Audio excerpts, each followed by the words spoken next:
అతని వర్షన్ ఏంటంటే అలలు వచ్చాయి, నేను ఫుల్గా డ్రింక్ చేసున్నాను, ఆ అలలు నా మీద పడంగానే నాకు కళ్ళు తిరిగినాయి, నాకు వామిటింగ్ అయింది, నేను కింద పడిపోయినా అని ఒక వర్షన్ చెప్తున్నాడు. ఇంకొక వర్షన్ ఎందుకంటే అక్కడ ఏం జరిగిందనేది మనకి తెలియదు.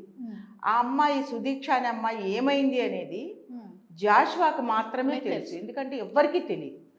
సో ఆ అమ్మాయి ఇద్దరు చక్కగా ఆ నీళ్ళల్లో ఆడుకుంటూ ఆ అలలతో ఎంజాయ్ చేస్తున్న టైంలో సడన్గా ఒక పెద్ద అల వచ్చి జాషువాని కింద పడేసింది, రైట్, ఆయన వర్షన్ ప్రకారం.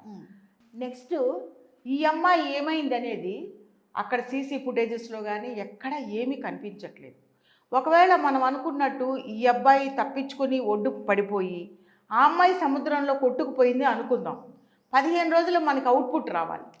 ఐదర్ శవమన్నాయి రావాలి బయటికి, లేదా మనిషి బతికుండన్నా బయటికి రావాలి, ఎక్కడో చోట స్విమ్మింగ్ చేసుకొని ఏదో మొత్తానికి కష్టపడి వాళ్ళ ఏలో కాపాడి ఎట్టో ఒకటి బయటికి రావాలి.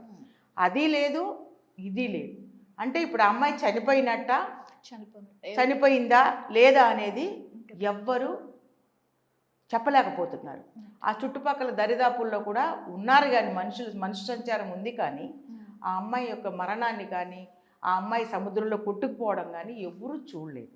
ఒక్క ఈ అబ్బాయే ఆధారం.